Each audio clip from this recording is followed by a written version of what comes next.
నేనైతే దీన్ని హిందూస్ మీద జరిగిన జరగ చూడలేదు, ఎంటైర్ మన నేషన్ మీద, మన ఇండియా మీద జరిగిన జరగ చూస్తున్నాను. అక్కడ ఒక ఆవిడ బోరున ఏడుస్తుంది.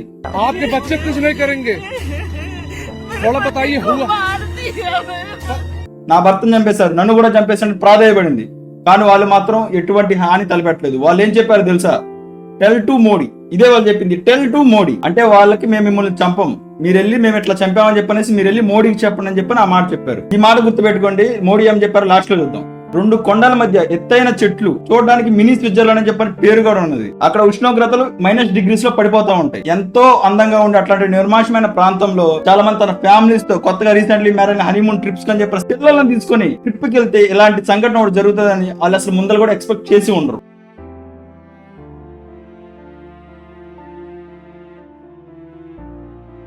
తెలుసా మీకు, ఒక పిల్లవాడు తండ్రి తనకు మార్కులు ఎక్కువ వచ్చని చెప్పి ఒక ఈ పల్గం అనే ప్లేస్ కి తీసుకెళ్లాడు. కానీ అక్కడ చివరికి ఆ పిల్లవాడు తన తండ్రినే కోల్పోవాల్సిన సిచ్యువేషన్ వస్తుంది, కల్లో కూడా ఊహించుండడు. పాకిస్తాన్ కి ఇదేమి కొత్త కాదు. 2001లో మన పార్లమెంట్ మీద జరిగిన దాడి దగ్గర నుంచి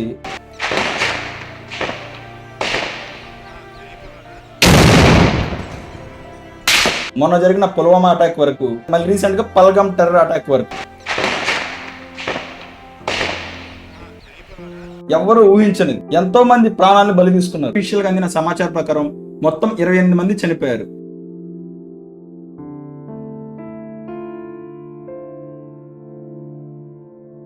గాయాలయ్యి హాస్పిటల్కి ఎంతమంది చికిత్స పొందుతున్నారు ఏందనేది అఫీషియల్ గా అయితే ఆ డేటా ఇంకా రిలీజ్ చేయలేదు.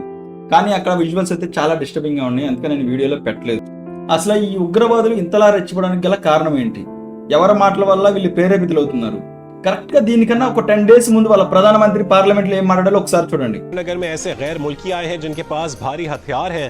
भारतीय खुफिया एजेंसियों ने उन लोगों को श्रीनगर में रखा हुआ है। इसाक डार ने कहा है कि पाकिस्तान ने जाफर एक्सप्रेस के वाक़े से मुतालिक हक़ाइक़ अक़वाम मुत्तहिदा में पेश किए। भारत हमेशा सिर्फ ब्लेम गेम करता है। కరెక్ట్ గా ఇది జరిగిన 10 days కి ఈ అటాక్ జరిగింది. దీన్ని మనం ఇప్పుడు ఏమని తీసుకోవాలి? ఉగ్రదాడి చేసిన అనుకోవాలా, పాకిస్తానే మన వాళ్ళ మీద అటాక్ చేస్తారని చెప్పి అనుకోవాలా? దీని తర్వాత మన డిఫెన్స్ మినిస్టర్ రాజ్నాథ్ సింగ్ గారు ఏం మాట్లాడారో ఒకసారి చూడండి. हरकतों का जिम्मेदार और इसके जिम्मेदार लोगों को आने वाले कुछ ही समय में जोरदार तरीके से नजर आएगा। मैं देशवासियों को आश्वस्त करना चाहता हूँ, రివెంజ్ మీ ఊహకే వదిలేస్తున్నా. దాని వెనకాల వాళ్ళు చేసిన వాళ్ళే కాదు, దాని వెనకాల ఉన్న వాళ్ళని కూడా బయటకు లాక్కొస్తాం, కఠినంగా అందరి ముందర శిక్షిస్తామని చెప్పని చెప్తున్నారు.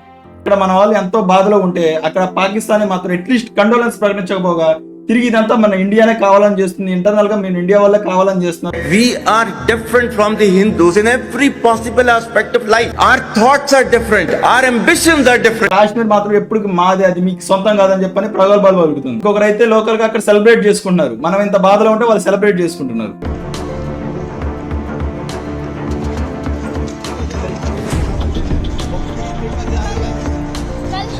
ఇప్పుడు నా మాట ఏంటంటే, ఈ ఉగ్రదాడి జరిగిన ప్రతిసారి మన వాళ్ళు సర్జికల్ స్ట్రైక్స్ చేసి వాళ్ళు వచ్చి మనల్ని చంపడం, మనం వెళ్ళిపోయి వాళ్ళని చంపడం, ఇలా కాకుండా దీనికి ఫుల్ స్టాప్ పాయింట్ కావాలి. అసలు ఉగ్రదాడి అనేది మళ్ళీ రిపీట్ కాకుండా, మళ్ళీ ఇప్పటి వరకు చాలా అటాక్స్ జరుగుతూనే ఉన్నాయి. రీసెంట్ గా ఇప్పుడు 2001 దగ్గర మొదలు పెట్టుకొని ఇప్పటి వరకు గత 2 decades గా 6-7 మేజర్ అటాక్స్ జరిగినాయి.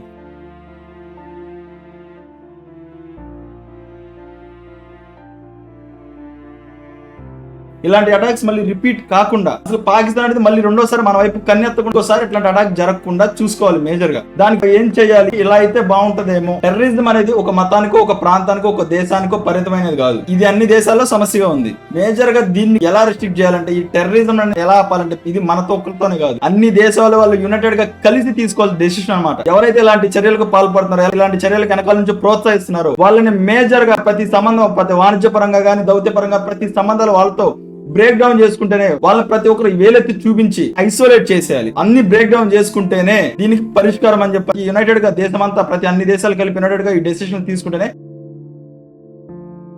ఇలాంటి టెర్రరిస్ట్ అటాక్లు మళ్ళీ జరగకుండా ఉండగలుగుతాం. They must and should isolate. ఇప్పుడు ప్రెసెంట్ అయితే మన మోదీ గారు ఇదే డెసిషన్ తీసుకున్నారు. మొత్తం పాకిస్తాన్ బ్యాన్ చేశారు. 48 గంటల్లో పాకిస్తానీ వాళ్ళందరూ వెనక్కి వెళ్ళిపోమని చెప్పేశారు, వీసాలు క్యాన్సిల్ చేశారు. ఇక పాకిస్తాన్ తో ఎటువంటి సంబంధాలు ఉండవని చెప్పనేసి తేల్చి చెప్పేశారు. అదంతా సరేగా ఉగ్రవాదులు ఏమైతే అన్నారో టెల్ మోడీ అని ఆల్రెడీ మోడీ గారికి చేరిపోయింది. ఇప్పుడు మోడీ గారు ఎలా రియాక్ట్ చూద్దాం.